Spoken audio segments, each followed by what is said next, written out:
अस्सलाम वालेकुम grade 10 students. Exercise 4.2 की कंटिन्यूशन में नेक्स्ट लेक्चर है। आज हम क्वेश्चन नंबर 5 और 6 करने जा रहे हैं। लेट्स स्टार्ट, स्लाइड पे चलते हैं सीधे।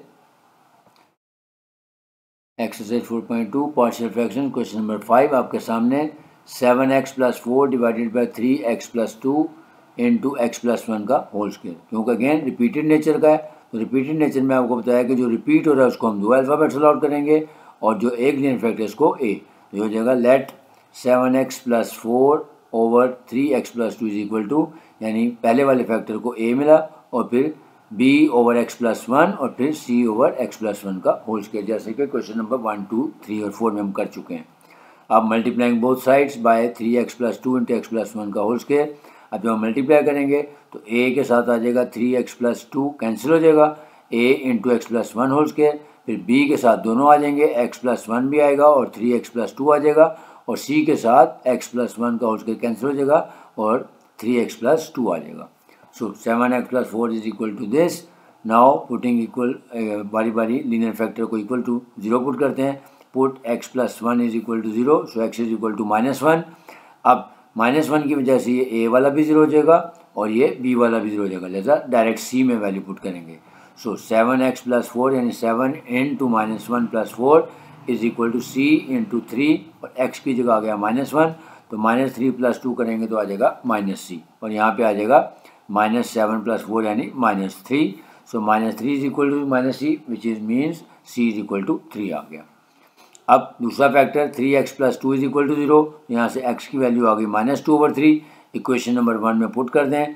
अब क्योंकि -3/2 की वजह से ये b वाला भी 0 हो जाएगा और c 0 हो जाएगा, लिहाजा हम a वाली फैक्टर में वैल्यूज पुट कर देंगे। तो 7 into -2/3 + 4 is equal to a into -2/3 + 1 का होल स्क्वायर। अब देखें ये हो जाएगा -14/3 + 4, तो हम यहाँ पे कैलकुलेटर भी यूज़ कर सकते हैं। यहाँ पे आंसर आ गया -2/3।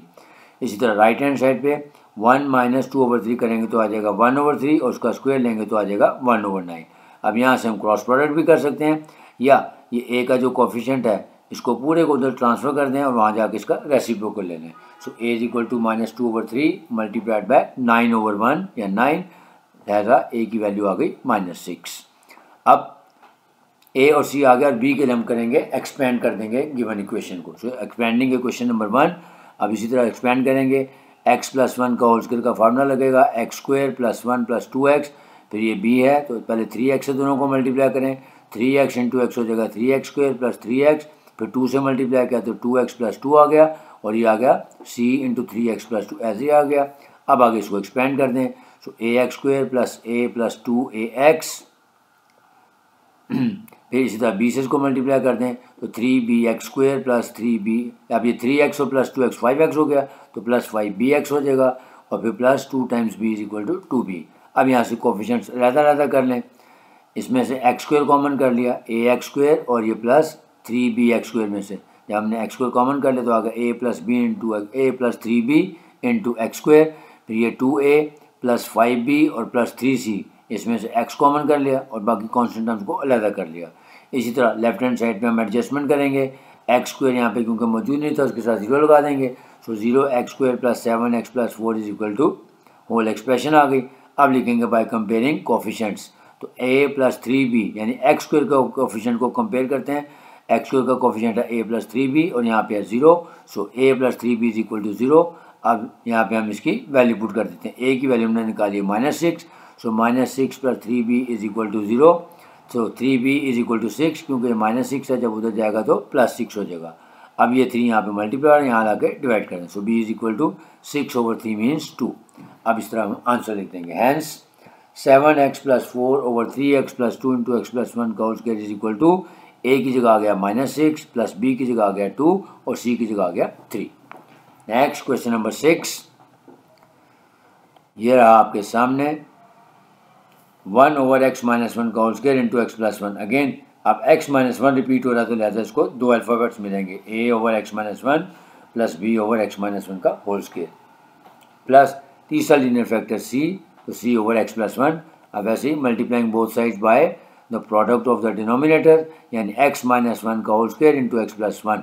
अब जब हम एक साथ इसको मल्टीप्लाई करेंगे तो x - 1 एक कैंसिल हो जाएगा क्योंकि यहाँ पे पावर 2 है, तो लिहाजा एक आ जाएगा, तो लिखेंगे a into x minus one into x plus one. Similarly b में क्या हो जाएगा, x minus one whole square cancel हो जाएगा, तो c b into x plus one आ जाएगा। Similarly c into x minus one का होल स्क्वायर आ गया।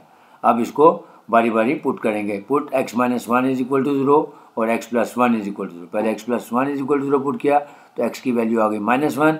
इक्वेशन नंबर वन में पुट कर दें, लिहाजा ये a वाली वैल्यू जीरो हो जाएगी। इसी तरह b भी जीरो हो जाएगा, लिहाजा c में वैल्यू पुट करेंगे। So one is equal to c into minus one और माइनस वन का होल स्क्वायर यानी माइनस टू का होल स्क्वायर यानी one is equal to four c. So c is equal to one over four आ गया। अब दूसरा linear factor x minus one is equal to zero put करें, वहाँ से आ गई x की वैल्यू वन। अब इक्वेशन नंबर वन में पुट कर दें। अब अगेन ये a into one minus one zero हो जाएगा, लिहाजा इसमें नहीं वैल्यू पुट करेंगे। इसी तरह c में भी नहीं पुट करेंगे क्योंकि वन माइनस वन जीरो हो जाएगा, लिहाजा अब b में वैल्यू पुट करेंगे। So one is equal to b into one plus one यानी two b is equal to one, which means b is equal to one over two. अब हमारे पास b और c की वैल्यू आ गई है। अब a की वैल्यू फाइंड करने के लिए इक्वेशन नंबर वन को एक्सपेंड करेंगे पहले। So expanding equation number one. अब इक्वेशन नंबर वन आपके सामने, अब इसको एक्सपेंड कर लेते हैं। x minus one into x plus one करेंगे तो आ जाएगा a into x minus x square minus one, क्योंकि ये आइडेंटिटी भी लगा सकते हैं। So a minus b into a plus b होता है a square minus b square यानी एक्स स्क्वायर माइनस वन आ गया, plus b into x plus one as it is आ गया। और ये x माइनस वन का होल स्क्वायर एक्सपेंड कर लेंगे, a square plus b square minus two a b, यहाँ पे माइनस टू ए एक्स आना था, सॉरी यहाँ पे माइनस टू ए एक्स आना था, मैंने प्लस लिख दिया। तो यहाँ पे यहाँ माइनस टू ए एक्स आना है, ठीक है। और ये प्लस वाला साइन क्रॉस कर देते हैं। अब इसको मल्टीप्लाई कर दें। So a x square minus a यानी इससे ए को मल्टीप्लाई करें, a x square minus a आ जाएगा, फिर plus b x plus b आ गया। इसी तरह c x square plus c, और ये प्लस टू सी एक्स नहीं है, ये माइनस टू सी एक्स है।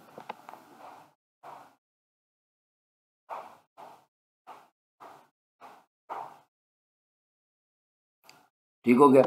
अब हम यहाँ पे इनके कोफिशिएंट्स को अलग कर लेते हैं। So zero x square plus zero x plus one is equal to a plus c का a plus c into x square, b plus two c into x, और ये हो जाएगा माइनस ए प्लस बी, और ये माइनस टू सी है, यहाँ पे ये माइनस टू सी है। ठीक हो गया। अब क्योंकि हमने कंपेयर करना है, लिहाजा इसका इम्पैक्ट नहीं आएगा, तो हम पहले एक्स स्क्वायर के कोफिशिएंट को कंपेयर कर लेते हैं। तो यहाँ पे एक्स स्क्वायर का कोफिशिएंट है ए प्लस सी और इधर है zero. So a plus c is equal to zero. अब यहाँ पे हम ए की वैल्यू निकालने के लिए सी की वैल्यू पुट कर देंगे। सी की वैल्यू थी हमारे पास वन ओवर फोर, अब ये वन ओवर फोर हो जाएगा तो a is equal to minus one over four आ जाएगा। और इस तरह हम लिख देंगे answer, hence one over x minus one whole square into x plus one is equal to a की जगह आ गया माइनस वन, प्लस बी की जगह आ गया वन, और सी की जगह आ गया one over four, sorry a की जगह आ गया minus one over four, b की जगह आ गया वन ओवर टू, और सी की जगह आ गया वन ओवर फोर। तो ये था हमारा आंसर। तो ये था हमारे सामने क्वेश्चन नंबर 5 और 6। क्योंकि क्वेश्चन नंबर 5 और 6 एक्सरसाइज सारी एक ही जैसी है, तो वही मेथड हमने किया कि जो रिपीटेड नेचर था उसको हमने दो अल्फ़ाबेट्स अलॉट किए, और जो तीसरा फैक्टर था उसको तीसरा अल्फ़ाबेट अलॉट किया, और क्वेश्चन को सॉल्व कर लिया। तो उम्मीद है आप लोगों को समझ आया होगा। अगर आपको वीडियो पसंद आई है तो काइंडली इसको लाइक भी कर दें और सब्सक्राइब भी कर दें। और जो लोग फर्स्ट टाइम लेक्चर देख रहे हैं उनसे गुजारिश है कि चैनल को सब्सक्राइब कर लें ताकि आइंदा आने वाली वीडियोस आप तक खुद ब खुद पहुँचें। इजाज़त चाहूँगा। अल्लाह हाफिज़।